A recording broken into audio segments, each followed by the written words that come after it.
Hi guys!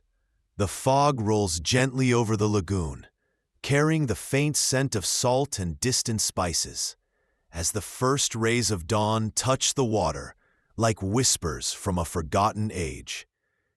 Imagine yourself gliding silently in a gondola, the oars dipping softly into the canal, revealing a city that seems to float on dreams.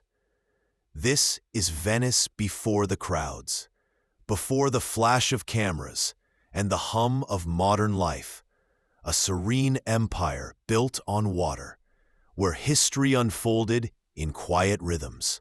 Tonight, let us drift back through the centuries, to the medieval and early modern eras, when Venice was a sovereign republic, a maritime powerhouse that bridged east and west.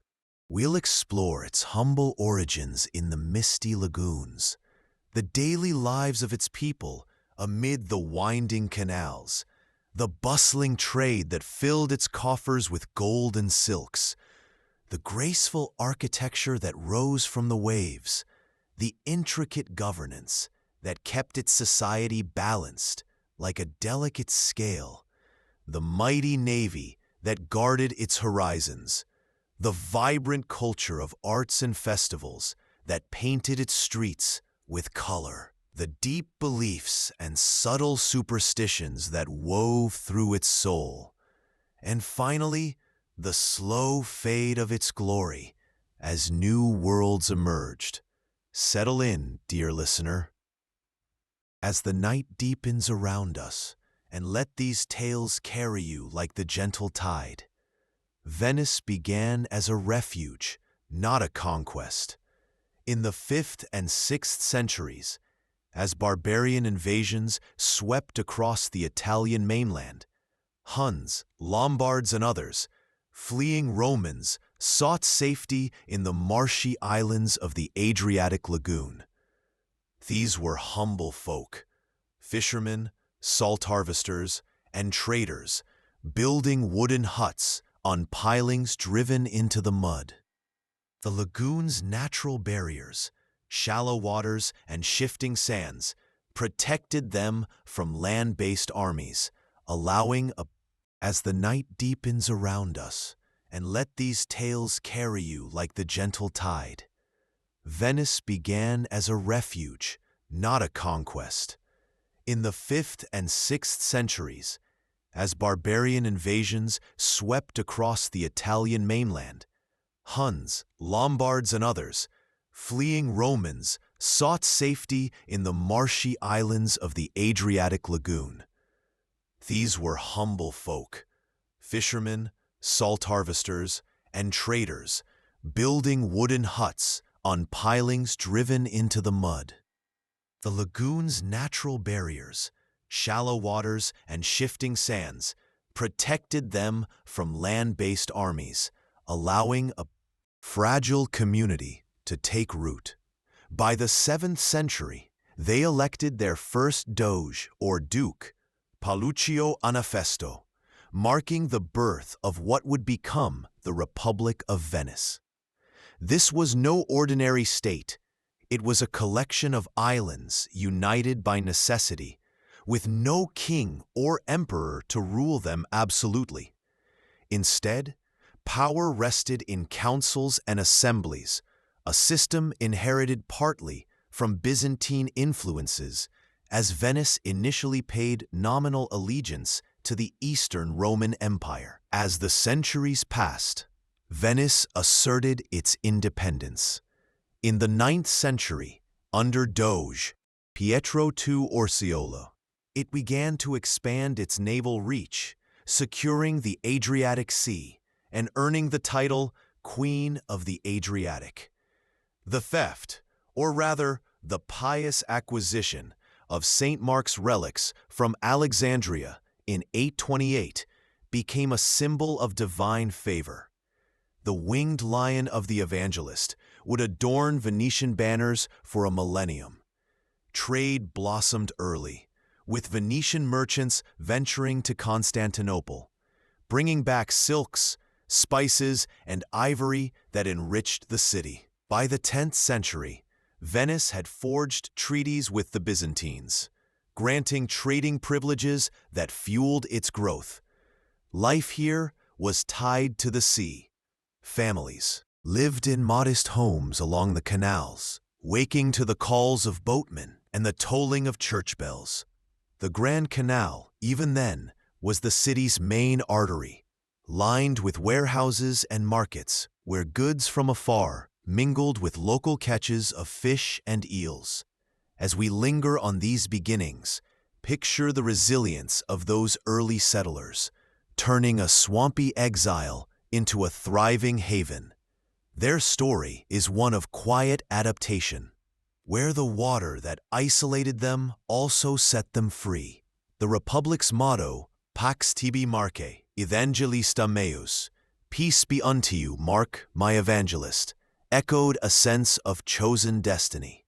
Through plagues and floods, Venice endured, its people bound by a shared ingenuity. Wooden bridges connected the islands, evolving into stone as wealth accumulated. The Rialto, first a wooden bridge, became the commercial heart, where merchants haggled over pepper from India and furs from the north. In this era, Venice was not yet the grand dame of marble palaces. It was a practical place, with shipyards buzzing and salt pans gleaming under the sun. The doges ruled from simple residences, their authority checked by the Great Council, ensuring no one man could dominate. This balance fostered stability, allowing Venice to navigate the turbulent politics of medieval Europe. As alliances shifted with popes, emperors, and rival cities like Genoa, Venice played a shrewd game, always prioritizing its maritime interests. The Fourth Crusade in 1204 marked a turning point. Venetian ships carried crusaders to Constantinople, but the sack of the city brought immense spoils: horses for St. Mark's Basilica, precious gems, and territories in the Aegean. This event, though controversial, catapulted Venice into empire status, controlling key islands like Crete and Cyprus. Yet amid expansion, the city remained a sanctuary of relative tolerance. Jews, Greeks, and Armenians found communities here, contributing to its cosmopolitan fabric. As the night settles deeper, let us appreciate how these foundations laid the groundwork for a republic that would shine for centuries, a beacon of human endeavor rising from the waves. As the candles flicker low in our imagined chamber, let's turn our gaze to the rhythms of daily life in medieval Venice, where the water shaped every moment like a gentle current. In this city without roads, canals were the streets, and gondolas or simple boats carried people from dawn to dusk. A typical day began with the sound of church bells echoing across the water, calling the faithful to Mass in one of the many parish churches scattered among the 118 islands. Families lived in narrow houses, often several stories high to conserve space, with ground floors used for storage against the frequent high tides known as aqua alta. The air carried the mingled scents of salt water, baking bread, and spices from distant lands. Women managed households, drawing water from communal wells in the campi, the small squares that served as neighborhood hearts, while men pursued trades as boat builders, glassmakers on Murano, or merchants at the Rialto market. Children played along the fondamente, the quaysides, chasing pigeons or watching ships unload their cargoes. Food was simple, yet influenced by trade. Polenta made from corn, introduced later, but in medieval times, from millet. fresh fish like sardines grilled over open fires, and vegetables from the mainland gardens. Meals were communal, shared in dim kitchens lit by oil lamps, with stories passed down like heirlooms. Social life revolved around guilds or scuole, where artisans gathered for mutual aid and feasts. The nobility, inscribed in the Golden Book since 1297, lived in grander palazzi along the Grand Canal, but even they navigated the same watery paths. Health was a constant concern. The Black Death in 1438 claimed half the population, leading to quarantines. The word itself derives from the 40 days ships waited offshore. Yet, Venetians adapted, building lazarettos on isolated islands for the sick. Entertainment came in quiet forms, storytelling in taverns, where wine from the Veneto hills flowed, or attending mystery plays in the squares. Women's roles were confined but vital. Many worked in lace-making or as midwives, their veils fluttering in the sea breeze. The Jewish community, confined to the ghetto from 1516 onward, added layers to daily existence, with synagogues and kosher markets thriving. Within its walls, as evening fell, the city quieted, lanterns reflecting on the canals like stars in a liquid sky. Crime was rare, policed by the Signori di Notte, night lords who patrolled in silence. Superstitions lingered, avoiding black cats or spilling salt, but faith in St. Mark provided comfort. In this world, time moved with the tides, high water dictating market hours and low revealing muddy paths for brief walks. Visitors from afar marveled at the absence of horses, the constant hum of oars, and the resilience of a people who built beauty from necessity. Let us pause here, in the soft glow of memory, feeling the pulse of a city alive with ordinary wonders. With the moon rising softly over the horizon, let's drift into the heart of Venice's prosperity, the trade and economy that wove its empire like threads of silk. From its earliest days, Venice's location at the head of the Adriatic made it a gateway between Europe and the East. Merchants sailed to Constantinople, Alexandria, and beyond, returning with spices like pepper, cinnamon, and saffron, which were worth their weight in gold. These goods were auctioned at the Rialto, where the bridge spanned the Grand Canal, bustling with hagglers in colorful robes. The state regulated trade meticulously. The arsenal, a vast shipyard, produced galleys at astonishing speed, one per day during peaks, ensuring Venice dominated Mediterranean routes. By the 13th century, after the Fourth Crusade, Venice controlled key ports in the Levant, extracting tolls and monopolies. The Fondaco system housed foreign merchants, Germans at the Fondaco dei Tedeschi, Turks, later, in controlled compounds, fostering commerce while protecting secrets. Salt was a cornerstone. Harvested from lagoon pans, it preserved food across Europe.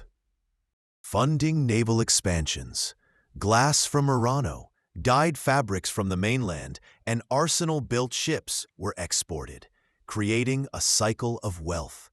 The economy was capitalist in spirit, with joint stock companies funding voyages, sharing risks like storms or pirates. Bankers on the Rialto benches, banco means bench, handled letters of credit, innovating finance that influenced modern banking. Yet, this prosperity wasn't without shadows. Rival Genoa sparked wars, like the Chioggia conflict in 1379, where Venice triumphed, but at great cost. As the Renaissance dawned, Trade shifted inland too, conquering terra firma territories like Padua and Verona for agriculture and raw materials. Women contributed through home industries, weaving silk or managing shops. Festivals marked trade successes, with processions honoring prosperous returns. The Doge's symbolic marriage to the sea each Ascension Day underscored this bond, tossing a ring into the Adriatic for good fortune. Economic churn created social mobility. Rags to riches stories abounded among merchants who joined the nobility. Taxes were fair, funding public works like canal dredging. By the 15th century, Venice's ducat was Europe's stable currency, symbolizing trust. But whispers of change came with Portuguese voyages around Africa, bypassing Venetian routes. Still, in its prime, this economy pulsed like the city's heart, sustaining a population of 100,000 souls in splendor. As we reflect on these exchanges, feel the quiet thrill of a merchant counting coins by candlelight, the world's treasures at his fingertips. As shadows lengthen in our cozy nook, let's wander through the architecture and buildings that gave Venice its timeless form, rising like poetry from the sea. Built on millions of wooden piles driven into the lagoon bed, the city's structures blended Byzantine grandeur with Gothic grace. St. Mark's Basilica, begun in 828 to house the saint's relics, featured domes and mosaics shimmering with gold, inspired by Constantinople's Hagia Sophia. Its facade, adorned with looted columns and the bronze horses from 1204, evoked exotic splendor. Nearby, the Doge's Palace, rebuilt in the 14th century after fires, showcased Venetian Gothic, pointed arches, delicate tracery, and pink marble that glowed at sunset. Inside, vast halls like the Sala del Maggiore Consiglio hosted assemblies, their ceilings painted with triumphs. Palazzi along the Grand Canal, such as Ca d'Oro with its ornate facade, served as homes and warehouses, their water gates allowing direct unloading. Bridges like the Rialto, stone from 1591 but wooden earlier, connected sestieri, districts, with elegant arcs. Churches dotted the landscape.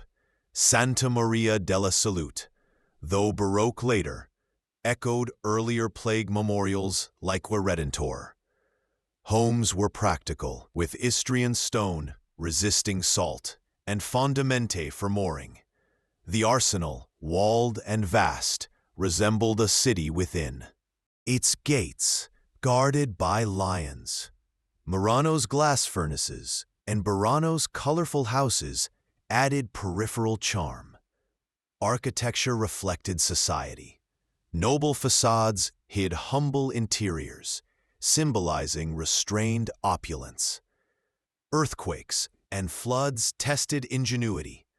Buildings leaned but stood. As night envelops us, envision these stones whispering stories of builders who tamed the waves. In the hush of midnight, let's contemplate the governance and politics that steered Venice like a steady helm through stormy seas. The Republic was an oligarchy, power vested in the Great Council, nobles over 25, numbering up to 2,000 by the 15th century. The Doge, elected for life from this body, was a figurehead, his actions checked by councils to prevent tyranny. The Signoria, including the Doge and 6 councillors, handled daily affairs, while the Council of Ten, formed in 1310 after a conspiracy, oversaw security with secretive efficiency. Laws were debated in the Senate, a 120-member body, focusing on foreign policy and trade. Elections involved lotteries and votes, minimizing the debate. Corruption. Like drawing names from urns, the Golden Book listed patricians, closing in 1297 to preserve exclusivity, though exceptions allowed new blood. Justice was swift. The Bridge of Sighs connected the palace to prisons, where trials occurred in dim chambers.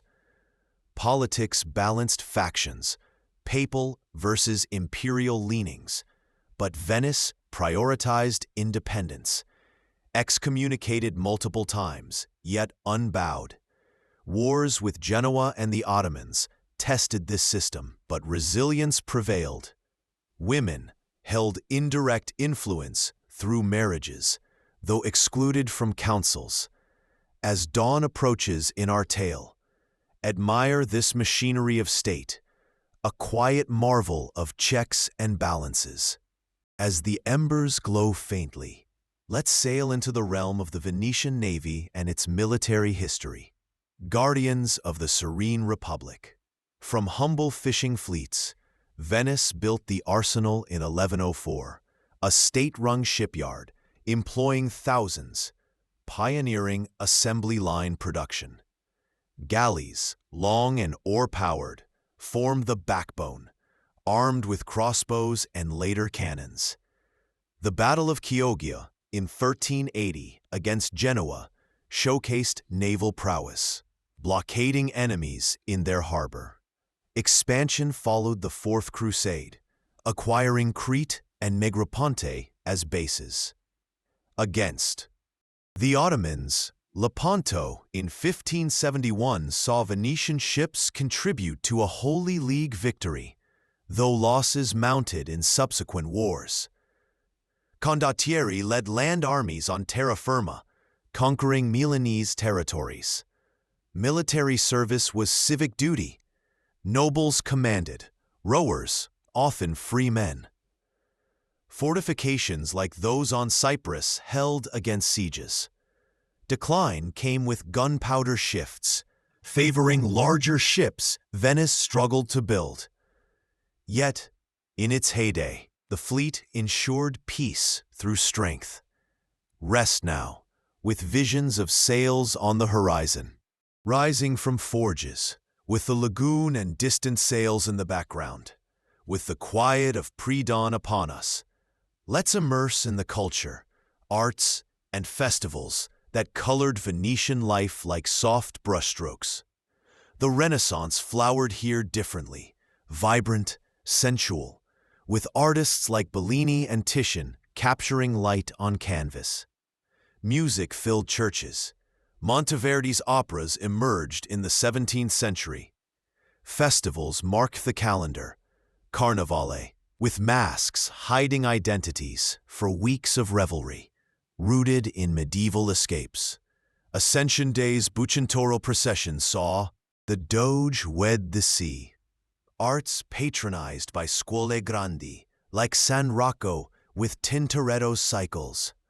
Literature in Venetian dialect flourished with Goldoni's plays later. Culture blended East and West, evident in mosaics and fabrics. As light returns, cherish these expressions of joy. As morning whispers arrive, let's explore the beliefs, superstitions, and religion that anchored Venetian souls. Catholicism dominated, with Saint Mark as patron, his basilica a pilgrimage site. Relics abounded, warding evil.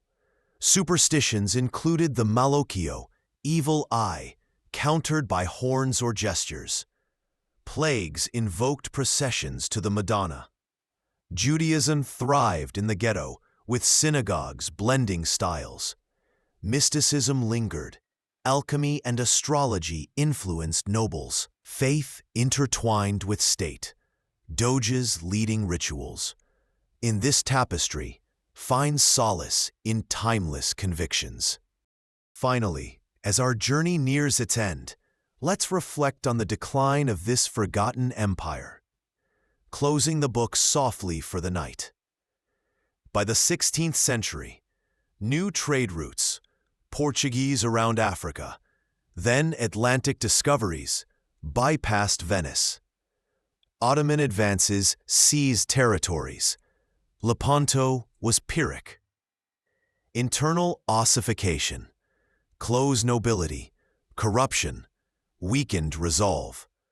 Wars drained coffers. The 1797 French invasion under Napoleon dissolved the Republic, the Doge abdicating in tears. Yet Venice's legacy endures in its stones and stories. Sleep now, with echoes of its quiet glory. As the fog lifts gently from the Venetian lagoon, imagine the soft lapping of water against wooden pilings, the distant call of a gull, and the faint scent of salt and baking bread drifting through the morning air.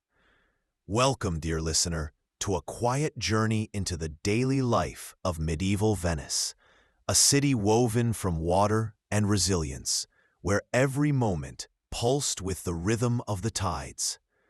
Tonight, we'll step into the lives of ordinary Venetians, merchants and fishermen, mothers and artisans, living in a world of canals and candlelight, long before the tourists arrived. Let us wander through their mornings as they rose with the church bells, explore their homes perched precariously over the water, follow their work from bustling markets to quiet workshops, linger over their meals flavored by trade and the sea, visit the campi where neighbors gathered, uncover the roles of women and children in this watery republic, delve into the crafts that shaped their days, consider their health and the ever-present shadow of plague, stroll through their evenings of storytelling and song, and finally, reflect on how faith and superstition guided their lives. Settle in as the night wraps around us like a velvet cloak, and let these stories carry you into the heart of a forgotten Venice. The day in medieval Venice began with the tolling of church bells, a sound that rippled across the canals like a gentle summons. As the first light touched the lagoon, families stirred in their narrow homes, built on wooden piles driven deep into the muddy seabed. These houses, often 2 or 3 stories high, were cramped but practical, with stone or brick ground floors to resist the aqua alta, the high tides that sometimes flooded the city. Upstairs, wooden shutters opened to let in the damp air, and the scent of the sea mingled with smoke from hearths. Most Venetians rose early, men heading to the docks or markets, while women tended to households, fetching water from the Campo's well, a stone-lined cistern in the neighborhood square. Breakfast was simple: bread baked fresh from mainland flour, perhaps smeared with oil or paired with dried fish. Fishermen, vital to the city, were already out in the lagoon, casting nets for sardines or eels, their boats bobbing in the mist. Merchants prepared for the Rialto market, checking ledgers by candlelight, while artisans, glass-blowers on Murano or lace-makers on Burano, lit their workshops. Children scampered along the fondamente, the canal-side walkways, playing with wooden toys or chasing pigeons. The city hummed with purpose, yet there was no rush. Life moved with the slow rhythm of oars dipping into water. Church was a daily ritual, with Mass held in parish churches like San Polo or San Zaccaria, their bells marking time. The Grand Canal, the city's lifeblood, was alive with boats, gondolas for the wealthy, flat-bottomed barges for goods. Social bonds formed in the campi, where neighbors exchanged news or bartered fish for vegetables. Guilds, or scuole, organized much of daily life, offering support for tradesmen and a sense of belonging. By mid-morning, the air carried the clatter of hammers and the shouts of boatmen. Yet there was a calm order to it all. Venice was a republic of equals in spirit, though nobles in the Golden Book held sway. Even they navigated the same canals, their fine cloaks brushing past fishermen's nets. As we linger in this morning scene, picture a city waking slowly, its people bound to the water that both isolated and connected them. Their days shaped by necessity and community. As the sun climbs higher, let's step inside the homes where Venetians lived, each one a small world perched above the water. Houses varied by wealth, but shared a practical design. Common folk lived in modest dwellings, often wooden or brick, with low ceilings and small windows to keep out damp. Ground floors stored goods, barrels of wine, sacks of grain, safe from floods, while families lived above, reached by narrow stairs. Wealthier merchants owned palazzi along the Grand Canal, their facades adorned with Gothic arches. But even these were functional, with water gates for unloading cargo. Interiors were sparsely furnished, wooden tables, straw mattresses, and woolen blankets. Fire was a constant fear, so hearths were small, burning mainland wood or charcoal. Lighting came from oil lamps or tallow candles, casting flickering shadows on plaster walls. Privacy was scarce. Families shared rooms, and servants often slept in kitchens.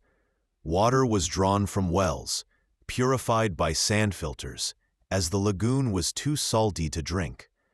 Women spent mornings cleaning, sewing, or preparing meals, while children helped with chores or ran errands by boat. Wealthy homes boasted tapestries or Murano glass, but simplicity ruled most. The constant damp left clothes musty, and laundry dried on lines strung by. Across alleys, neighbors were close, walls were thin, and voices carried over canals. Yet there was beauty in this simplicity. A mother singing a lullaby, a fisherman mending nets by a window, the soft creak of a gondola passing below. High tides disrupted routines, forcing families to move furniture upstairs or wade through flooded calli. Despite these challenges, homes were havens, filled with the smells of cooking and the warmth of family. As noon approached, the city paused for lunch, often eaten communally, with neighbors sharing bread or gossip. These homes, precarious yet enduring, were the backbone of Venetian life, each one a testament to resilience. As we drift through these domestic scenes, feel the quiet comfort of a life lived close to the water's edge, where every day was a delicate balance.